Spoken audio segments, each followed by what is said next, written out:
बच्चों, बायोगैस या गोबर गैस। बायोगैस का उत्पादन भी सूक्ष्मजीव की सहायता से किया जाता है। ये सूक्ष्मजीव जैसे कि जीवाणु, मिथेनोजेन जैसे मिथेनोबैक्टीरिया, इनकी सहायता से बायोगैस, जिसमें मुख्यतः मीथेन होती है और कार्बन डाइऑक्साइड और हाइड्रोजन सल्फाइड और हाइड्रोजन होती है, का उत्पादन किया जाता है। ये बैक्टीरिया मुख्यतः सेलुलोजीय पदार्थों पर अवायवीय रूप से उगते हैं। मतलब जहाँ पर सेलुलोज उपस्थित होगा वहाँ पर ये बैक्टीरिया उगते हैं, वृद्धि करते हैं और सेलुलोज का पाचन करते हैं। और जब सेलुलोज का पाचन होता है तब इस मिथेनोजेन के द्वारा मीथेन नामक गैस का निर्माण होता है। साथ में अन्य गैसें भी हैं और इसी को हम बायोगैस या गोबर गैस कहते हैं। जैसे कि हम जानते हैं कि गोबर, जो कि पशु, गाय, भैंस, इनका मल है और इस गोबर में भी ये मिथेनोजेन उपस्थित है, क्योंकि जो मवेशी होते हैं वे क्या खाते हैं? पेड़ पौधे, पेड़ की पत्तियाँ, घास, ये सब खाते हैं और इनमें सेलुलोज पाया जाता है। तो मवेशियों के शरीर में कुछ ये जीवाणु उपस्थित रहते हैं जो सेलुलोज का पाचन करते हैं। तो क्या विशेष होता है इनके शरीर के अंदर में? तो इन मवेशियों के शरीर की जो आहार नाल होती है, इनका एक भाग होता है रूमेन, और रूमेन के अंदर में ये जीवाणु उपस्थित रहते हैं, मेथेनोजेन। तो ये सेलुलोज का पाचन करते हैं इनके शरीर के अंदर में, क्योंकि इनके शरीर के अंदर में सेलुलेज नामक एंजाइम का स्राव होता है जो सेलुलोज का पाचन करता है। तो क्या हमारे शरीर के अंदर में भी सेलुलोज का पाचन होता है? क्योंकि हम भी तो पेड़ पौधे, हरी सब्जियों के रूप में खाते हैं। नहीं, बिल्कुल नहीं। हमारे शरीर के अंदर में सेलुलोज का पाचन नहीं होता है, क्योंकि हमारे शरीर में सेलुलेज नामक एंजाइम का स्राव नहीं होता है जो सेलुलोज का पाचन करेगा।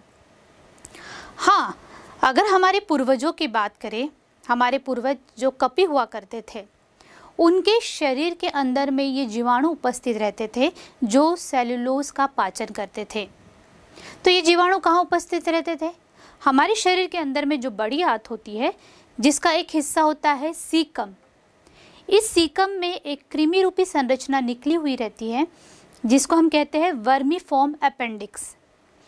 इस अपेंडिक्स में जीवाणु के साथ साथ कुछ प्रोटोजोआ उपस्थित रहते थे, पूर्वज की बात कर रही हूँ, और ये जीवाणु सेलुलोज का पाचन करते थे।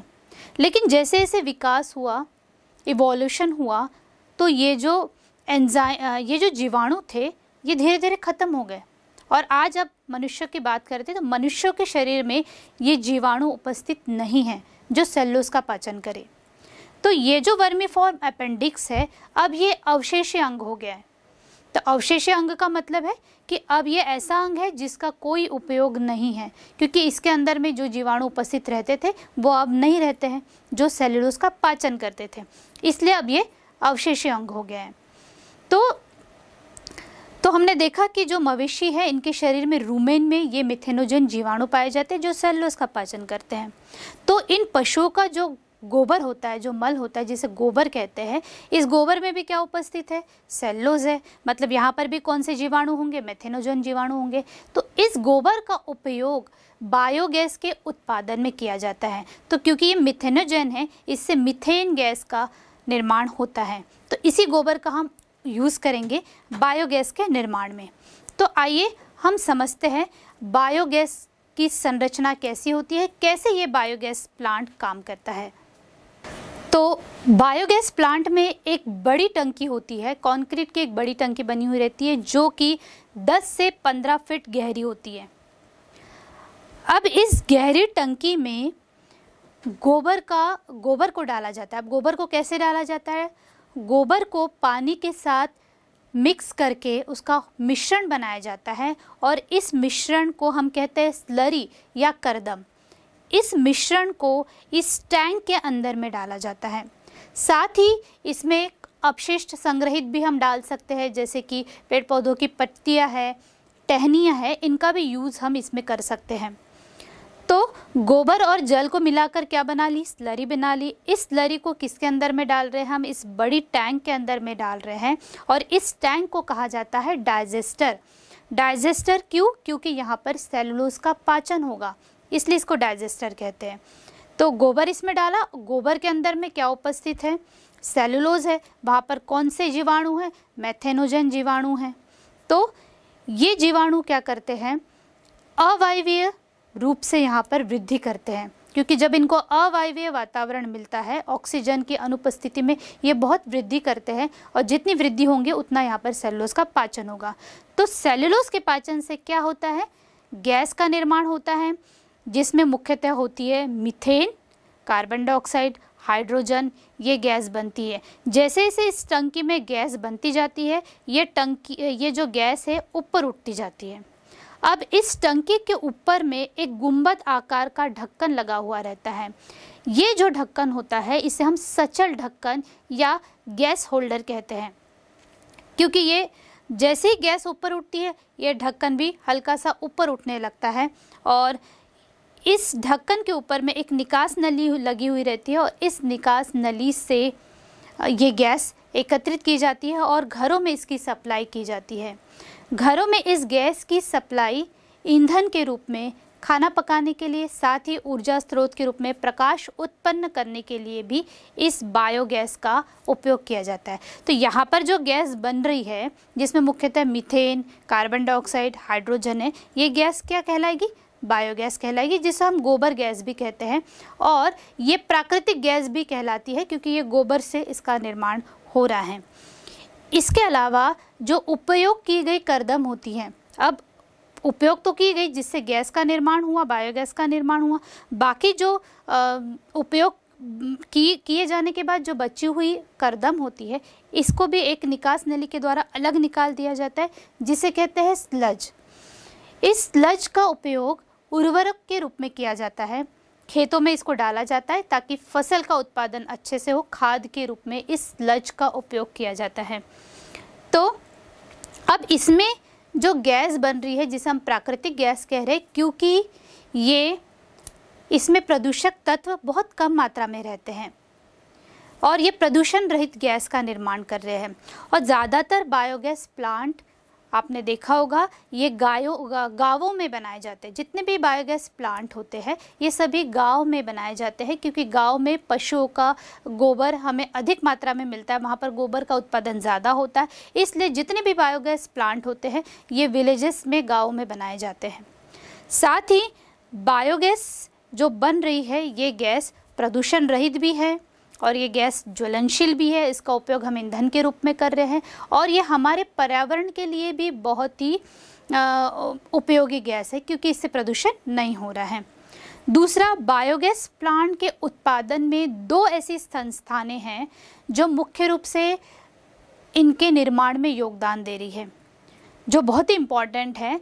वो दो संस्थानें हैं IARI, जिनका पूरा फुल फॉर्म है भारतीय कृषि अनुसंधान संस्थान, और दूसरी जो संस्थान है जो बायोगैस के निर्माण में अपना योगदान दे रही है वो है KVIC, जिसका फुल फॉर्म है खादी ग्रामोद्योग आयोग। और इन दोनों संस्थानों के योगदान से ही बायोगैस प्लांट का निर्माण बहुत जगह पर किया जाता है। अब हम ऐसे सूक्ष्म जीव की बात करेंगे जो जैव नियंत्रण कारक के रूप में काम करते हैं। तो सबसे पहले हमें समझना होगा कि जैव नियंत्रण कारक मतलब क्या। तो हम जानते हैं कि पेड़ पौधों में भी कुछ रोग उत्पन्न हो जाते हैं जिसकी वजह होती है कुछ पीड़क या कीटों के कारण। जब पेड़ पौधों में रोग उत्पन्न हो जाते हैं तो उन पेड़ पौधों को रोगों से बचाने के लिए हम क्या करते हैं, कुछ जैव वैज्ञानिक तकनीकी का उपयोग करते हैं। जैव वैज्ञानिक तकनीकी का उपयोग करके वहाँ पर जो कीट पीड़क है उससे उन पेड़ों की रक्षा करते हैं। तो जैव वैज्ञानिक तकनीक का उपयोग करना ही जैव नियंत्रण है। तो आजकल क्या किया जाता है, आधुनिक युग में हम देखते हैं कि इन कीटों को, पीड़क को मारने के लिए रसायन, कीटनाशियों, पीड़कनाशियों का उपयोग किया जाता है। तो इन रसायनों का बहुत अधिक यूज़ करने से क्या होता है, वहाँ पर बहुत अधिक समस्या उत्पन्न होने लगती है, क्योंकि ये जो कीटनाशी पीड़कनाशी होते हैं ये बहुत ही हानिकारक होते हैं, विषैले होते हैं जीव जंतुओं के लिए, वहाँ पर रहने वाले जीव जंतुओं के लिए, साथ ही हम मनुष्यों के लिए भी ये बहुत अधिक हानिकारक होते हैं। इसके यूज से पर्यावरण भी प्रदूषित होता है, ठीक है। अब वहाँ पर जो फसल उत्पन्न हो रही है या कोई खाद्य फल है, सब्जियाँ है, इन पर भी इसका हानिकारक प्रभाव पड़ रहा है, क्योंकि ये केमिकल्स जब इन पर छिड़काव किया जाता है तो कहीं ना कहीं इसकी वृद्धि भी रुक जाती है या कम हो जाती है, तो उतना फसल उत्पादन नहीं होता है। तो हम कह सकते हैं कि इनके बहुत अधिक इस्तेमाल से उत्पादकता में कमी आती है। वहाँ पर जो खरपतवार उग जाती है, उन खरपतवार को ख़त्म करने के लिए भी हम क्या करते हैं, खरपतवार नाशियों का उपयोग करते हैं। तो खरपतवार नाशियों का भी उपयोग करने से वहाँ की जो मृदा है वो भी प्रदूषित हो जाती है। तो ये जितने भी रसायन या केमिकल्स हम इन कीट और पीड़कों को ख़त्म करने के लिए यूज़ कर रहे हैं, ये सभी हमारे लिए बहुत ही हानिकारक और विषैले होते हैं। कहीं ना कहीं ये हमारे शरीर में पहुंचते हैं और जब बारिश होती है तो मृदा के द्वारा ये पानी में भी पहुंच जाते हैं, पानी को भी प्रदूषित करते हैं, वहाँ पर रहने वाले जीव जंतुओं को भी प्रदूषित करते हैं। साथ ही मनुष्यों में भी इन रसायनों के कारण बहुत सारी बीमारियाँ पैदा होती हैं।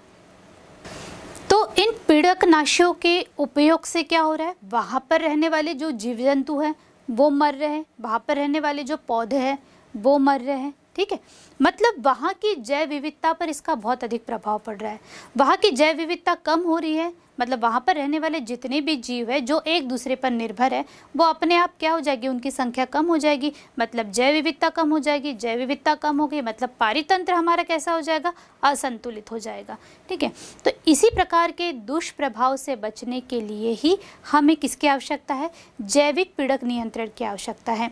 जो ऐसे पीड़क नियंत्रण जो जैव वैज्ञानिक तरीके से काम करे, जिससे दूसरे जीव दूसरे पौधे प्रभावित न हो। हम जिन कीटों और पीड़कों को मारना चाहते हैं वही कीट या पीड़क मरे और बाकी सब जीवित रहे, ताकि हमारा जो पारितंत्र है वो संतुलित रहे, ठीक है। तो ये जो पीड़क नियंत्रण होते हैं, ये पीड़क क्या करते हैं, प्राकृतिक भक्षण करते, पीड़कों का प्राकृतिक रूप से भक्षण होता है। चलिए हम कुछ उदाहरणों से इसे समझते हैं। तो जैसे कि मैंने बताया कि जैव नियंत्रण के रूप में हम सूक्ष्म जीव की बात करें, लेकिन सूक्ष्म जीव के अलावा कुछ इंसेक्ट्स ऐसे होते हैं जो जैव नियंत्रण कारक के रूप में काम करते हैं। जैसे कि यहाँ पर मैं बात कर रही हूँ लाल तथा कालीधारी भृंग, जिसे हम बीटल कहते हैं। ये बीटल क्या करते हैं, एफिड्स को खाते हैं, एफिड्स का भक्षण करते हैं, ठीक है। तो एफिड्स जो कि हमारे फसलों को नुकसान पहुंचा रहा है, एफिड्स की संख्या क्या हो जाएगी, कम हो जाएगी, क्योंकि इसे कौन खा रहा है, ये बीटल खा रहा है। इसके अलावा जो ड्रैगन फ्लाई होते हैं, ड्रैगन फ्लाई जिसे आप हेलीकॉप्टर कहते हैं, ये ड्रैगन फ्लाई क्या करते हैं, मच्छरों का भक्षण करते हैं, मच्छरों को खाते हैं। तो इस प्रकार से ये जैव नियंत्रण कारक के रूप में काम करते हैं। जैव नियंत्रण में अब हम बात करेंगे सूक्ष्म जीव की। ये सूक्ष्म जीव जिसका नाम है बीटी। बीटी जो शब्द है ये एक जीवाणु से आया है जिसका पूरा नाम है बैसिलस थुरिंजिएंसिस। अब ये बैसिलस थुरिंजिएंसिस बीटी, इसका उपयोग किया जाता है तितली या मौत के जो लार्वा होते हैं, इल्ली होती है, उनको मारने के लिए, उनके नियंत्रण के लिए इस बीटी का उपयोग किया जाता है। तो क्या किया जाता है, शुष्क बीजाणु को जो कि सुगंधित थैलियों में पैक रहते हैं, इनको पानी में घोल दिया जाता है और जिन पादपों पर ये कीट लगे रहते हैं उन पर इसका छिड़काव किया जाता है। जैसे कि सरसों कुल के पादप है या ऐसे फलों के वृक्ष जिसकी पत्तियां इल्ली खाती है, ऐसे प्लांट्स के ऊपर में इन शुष्क बीजाणुओं का छिड़काव किया जाता है। तो जब इनको उस पर छिड़का जाता है तो वहाँ पर जो इल्ली या लार्वा रहता है, ये विषैला पदार्थ जो कि शुष्क बीजाणु के रूप में हम उनके ऊपर छिड़क रहे हैं, उनके शरीर के अंदर में चला जाता है। तो जब ये इल्ली के पाचन नली के अंदर में चला जाएगा तो वहाँ पर कुछ विषैले पदार्थ उत्पन्न करेगा और विषैले पदार्थ उत्पन्न करने से क्या होगी, वो इल्ली मर जाएगी। तो इससे क्या हो रहा है, वो इल्ली पर इसका प्रभाव पड़ रहा है, लेकिन बाकी वहाँ पर जो उपस्थित दूसरे कीट है उस पर इसका कोई प्रभाव नहीं होगा। तो पिछले दशक से क्या किया जा रहा है, जेनेटिक इंजीनियरिंग की सहायता से इन बीटी जीन्स को पादपों में पहुंचा रहे हैं। इससे क्या हो रहा है कि ऐसे पादप कीड़क द्वारा किए गए आक्रमण के प्रति प्रतिरोधी हैं। जैसे कि बीटी कॉटन, इसके बारे में आपने सुना होगा। तो पहले जो कॉटन की जब फसल उत्पादन होता था तो कॉटन पर बहुत सारे इल्लियाँ आक्रमण कर देती थी, जिससे किसानों को जितना फ़ायदा मिलना था वो नहीं मिलता था, फसल पूरी तरीके से ख़राब हो जाती थी। तो इन सभी दुष्प्रभाव से बचने के लिए जेनेटिक इंजीनियरिंग की सहायता से क्या किया, इन कॉटन पादप में इन बीटी जीन्स को डाला गया। तो बीटी जीन्स जब इनमें गई, इन पादप में, तो ये पादप कैसे हो गए, जब पीड़क इन पर आक्रमण करते थे तो इसका इन पर कोई प्रभाव नहीं पड़ता था। इसी प्रकार से बीटी ब्रिंजल और बीटी कॉर्न और बहुत से उत्पादों को बनाया गया जेनेटिक इंजीनियरिंग की सहायता से। तो इस प्रकार से जो बीटी जीन्स होते हैं ये विषैले होते हैं और ये एक जैव नियंत्रण कारक के रूप में कार्य करते हैं। दूसरा जो जैव नियंत्रण कारक के रूप में कार्य करता है वो है एक कवक, जिसका नाम है ट्राइकोडर्मा। ये कवक मुक्त जीवित कवक है, मतलब मृदा में ये मुक्त रूप से पाया जाता है। पादप के रूट्स के साथ, जड़ों के साथ किसी प्रकार का ये सहजीवी संबंध नहीं निभाता है। तो ये मुक्त रूप से रहता है। तो ये क्या करता है, जब पैथोजेंस या रोगजनक इन जड़ों पर, इन प्लांट्स पर हमला करते हैं तो उनसे इनकी रक्षा करता है। इस प्रकार से ये जैव नियंत्रण कारक के रूप में कार्य करता है। तीसरी जो बहुत अति उत्तम जैव नियंत्रण कारक माना जाता है वो है बैक्यूलोवायरस। तो बैक्यूलोवायरस जो है ये न्यूक्लियोपॉलीहेड्रोसिस वायरस के अंतर्गत आने वाले प्रजाति है बैक्यूलोवायरस। और ये वायरस ऐसे रोगजनक है, कीटों और आर्थ्रोपोड्स पर ये हमला करते हैं और प्लांट्स की रक्षा करते हैं। इसके अलावा ये वहाँ पर रहने वाले जो दूसरे जीव है, दूसरे कीट है या दूसरे पादप है, स्तनधारी है, पक्षी या मछली, कोई दूसरा जीव अगर वहाँ पर रहता है तो उन पर इसका कोई प्रभाव नहीं पड़ता। तो बैक्यूलोवायरस ये ऐसा जैव नियंत्रण कारक है जो उसी कीट पर हमला करेगा जिस कीट को हमें हमारी फसल को उस कीट से बचाना है। ठीक है। तो और सबसे अच्छा ये वहाँ पर होता है जहाँ पर जैव विविधता बहुत कम है। तो जैव विविधता अगर किसी क्षेत्र में कम है और वहाँ पर अगर हम रासायन उर्वरक का उपयोग करेंगे तो क्या होगा, रासायन उर्वरक का उपयोग करेंगे तो वहाँ की जो फसल है उस फसल में रहने वाले जो दूसरे जीव भी है वो भी खत्म हो जाएंगे। तो अगर हम ऐसी जगहों पर जैव नियंत्रण कारक के रूप में बैक्यूलोवायरस का उपयोग करेंगे तो क्या होगा, ये बैक्यूलोवायरस केवल उसी कीट को मारेगा जो हमारी फसलों को नुकसान पहुंचा रहा है, दूसरे कीटों को ये किसी प्रकार की हानि नहीं पहुंचाता है। साथ में जैव विविधता भी इससे सुरक्षित रहेगी, वहाँ के जीव भी सुरक्षित रहेंगे, हमारा पारितंत्र भी बना रहेगा। और साथ ही ये जो बैक्यूलोवायरस होता है ये समाकलित पीड़क प्रबंधन कार्यक्रम की भी सहायता करता है, जिससे इन पीड़कों से बचा जाता है और दूसरे जीव भी सुरक्षित रहते हैं। जैव उर्वरक के रूप में सूक्ष्म जीव। अब सूक्ष्म जीव जैव उर्वरक के रूप में भी कार्य करते हैं। तो कृषि उत्पादों की बढ़ती मांगों के कारण क्या हो रहा है कि जो किसान लोग हैं ये बहुत अधिक मात्रा में रसायन उर्वरक का उपयोग कर रहे हैं। अब रासायन उर्वरक का उपयोग इसलिए कर रहे हैं क्योंकि उन्हें फसल उत्पादन अधिक करना है। तो इससे ये नुकसान हो रहा है कि वहाँ पर जो दूसरे जीव रहते हैं वो भी मर जाते हैं और प्रदूषण भी बढ़ रहा है। तो इन्हीं सब चीज़ों को रोकने के लिए हम जैव उर्वरक का उपयोग करते हैं। तो जैव उर्वरक क्या होते हैं? जैव उर्वरक एक प्रकार के जीव है जो मृदा की पोषक गुणवत्ता को बढ़ाते हैं। ठीक है। तो आजकल आपने सुना होगा ऑर्गेनिक फार्मिंग, है ना, कार्बनिक खेती पर बहुत जोर दिया जा रहा है। साथ ही जैव उर्वरक का उपयोग अधिक करने की मांग भी बहुत बढ़ती जा रही है ताकि जो रसायन उर्वरक से हो रहे नुकसान, प्रदूषण, इससे बचा जा सके। तो ये जैव उर्वरक कौन से जीव होते हैं? ये जैव उर्वरक जैसे कि जीवाणु हैं, कवक है, साइनोबैक्टीरिया जिसको हम नीलहरी शैवाल कहते हैं, ये जीव ऐसे हैं जो जैव उर्वरक के रूप में काम करते हैं और मृदा की पोषक गुणवत्ता को बढ़ाते हैं। तो सबसे पहले हम जानेंगे जीवाणु के बारे में जो है राइजोबियम। तो जितने भी लेग्यूमिनस प्लांट हैं जिसमें लेग्यूम्स होते हैं जैसे कि सोयाबीन, मटर, इनकी जड़ों में ये जीवाणु, राइजोबियम जीवाणु इनकी जड़ों में प्रवेश करते हैं और वहाँ पर ये एक ग्रंथि का निर्माण करते हैं जिसे हम कहते हैं रूट नोड्यूल्स, और इन रूट नोड्यूल्स में ही ये बैक्टीरिया राइजोबियम रहते हैं। अब ये क्या करते हैं, ये राइजोबियम बैक्टीरिया वायुमंडल की नाइट्रोजन का स्थिरीकरण करते हैं, क्योंकि पौधे डायरेक्ट नाइट्रोजन का एब्जॉर्प्शन नहीं कर सकते हैं, तो ये राइजोबियम बैक्टीरिया वायुमंडलीय नाइट्रोजन का स्थिरीकरण करते हैं और उन्हें कार्बनिक रूप में बदल देते हैं, जैसे कि नाइट्रोजन नाइट्रेट्स या नाइट्राइट में बदल जाता है। फिर ये नाइट्रेट्स और नाइट्राइट का उपयोग फिर ये पौधे करते हैं और इसका उपयोग पोषक के रूप में ये पौधे करते हैं। इस प्रकार से पौधों को फ़ायदा हो रहा है और साथ में ये जो राइजोबियम है यह वहाँ पर रहता है जड़ों में, और इससे पौधों से इसको पोषण भी प्राप्त होता है। इस प्रकार से ये दोनों जीव आपस में रहते हैं और सहजीवी संबंध निभाते हैं, और इससे क्या हो रहा है कि मृदा की जो पोषक गुणवत्ता है वो भी बढ़ रही है। तो यहाँ पर जो राइजोबियम जीवाणु हैं ये जैव उर्वरक के रूप में काम आ रहा है।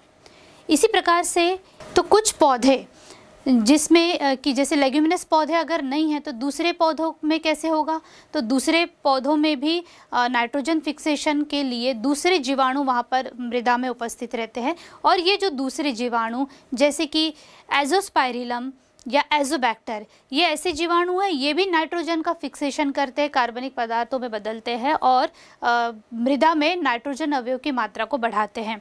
तो ये उन पौधों के लिए जो लेग्यूमिनस प्लांट्स नहीं होते हैं। तो लेग्यूमिनस प्लांट के लिए राइजोबियम जीवाणु काम कर रहा है और दूसरे पौधों के लिए एजोस्पाइरिलम और एजोबैक्टर जीवाणु जो है वो नाइट्रोजन का फिक्सेशन कर रहा है। इस प्रकार से मृदा की उर्वरकता क्या होती जा रही है, बढ़ती जा रही है। इसी प्रकार से दूसरा जैव उर्वरक के रूप में जो काम करता है वो है कवक और कुछ पादपों की जड़ें। इनके बीच में सहजीवी संबंध से माइकोराइजा बनते हैं। तो ग्लोमस जीनस के जितने भी सदस्य होते हैं ये माइकोराइजा बनाते हैं। अब ये माइकोराइजा क्या है, तो माइकोराइजा दो इससे मिलकर बना है, माइसेलियम और राइजोइड से। तो माइसेलियम किस में होते हैं, कवक में होते हैं। कवक में जो तंतु होते हैं उसे हम माइसेलियम कहते हैं। वैसे जो राइजोइड्स होता है, राइजोइड्स मतलब रूट्स, तो रूट्स और माइसेलियम इन दोनों से जो संरचना बन रही है उसे हम माइकोराइजा कह रहे हैं। तो ग्लोमस जीनस के सदस्य क्या बनाते हैं, माइकोराइजा बनाते हैं। अब माइकोराइजा क्या है, कवक और पादपों की जड़ों के सहजीविता से बनी हुई संरचना है जिसे हम माइकोराइजा कहते हैं। तो इसमें सहजीवी संबंध कैसे निभा रहे, तो ये कवक क्या करते हैं, जो इन पौधों की जड़ों में रहते हैं, ये कवक मृदा से फास्फोरस का अवशोषण करते हैं और इस फास्फोरस का उपयोग पौधे अपने लिए करते हैं। दूसरा, ये कवक को जो पौधे हैं ये पोषण प्रदान कर रहे हैं, तो दोनों का फ़ायदा हो रहा है यहाँ पर। दूसरा, पौधों को कवक से क्या फ़ायदा हो रहा है, ये कवक क्या करते हैं, अगर कोई रोगजनक इन पौधों पर आक्रमण करता है, इनकी जड़ों पर आक्रमण करता है, तो उससे ये रक्षा करते हैं। कैसे कि ये कवक इन पौधों की जड़ों को पूरी तरीके से ढक लेते हैं, एक आवरण बना देते हैं। तो पूरी तरीके से ढकने से वहाँ पर एक आवरण बन जाता है, तो रोगजनक जब इन पर आक्रमण करता है तो ये जड़ें रोगजनकों के प्रति प्रतिरोधकता दर्शाते हैं।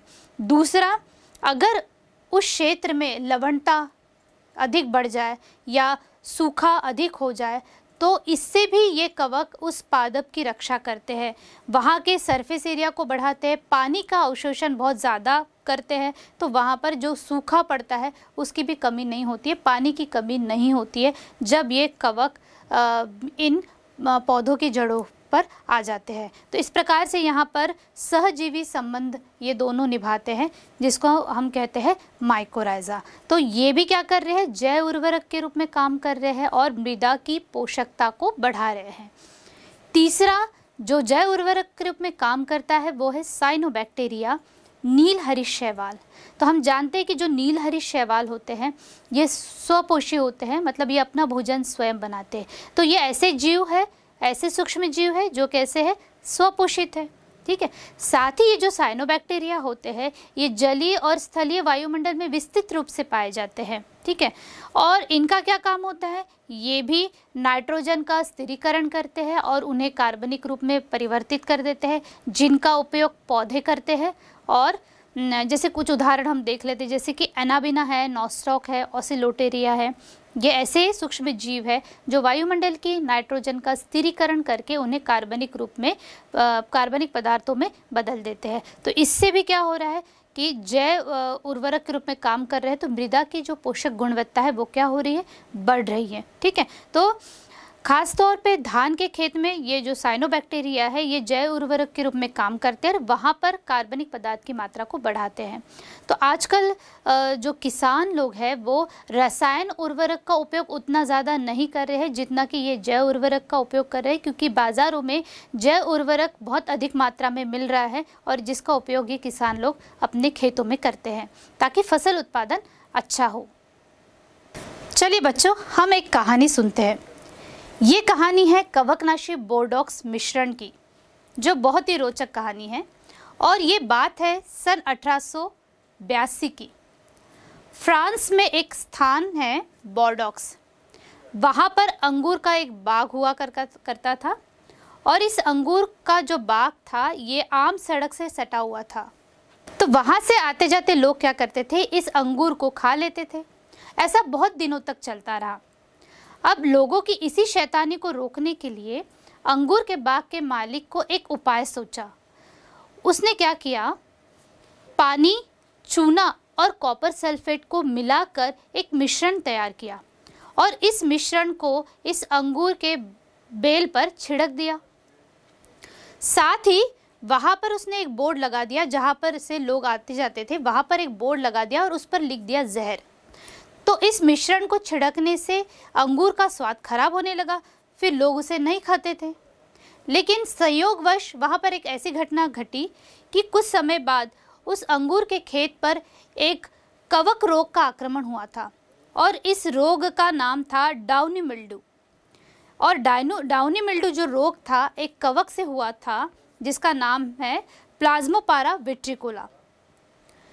तो इससे नुकसान ये हुआ कि अंगूर के खेत के सभी बेलें खराब होने लगी, केवल उसके जहाँ पर मिश्रण छिड़का हुआ था, बोरडॉक्स का मिश्रण छिड़का हुआ था, वहाँ पर अंगूर सुरक्षित था और बाकी सब अंगूर जो है वो खराब हो गए थे। तो तभी से इस मिश्रण का नाम बोरडॉक्स मिश्रण पड़ा।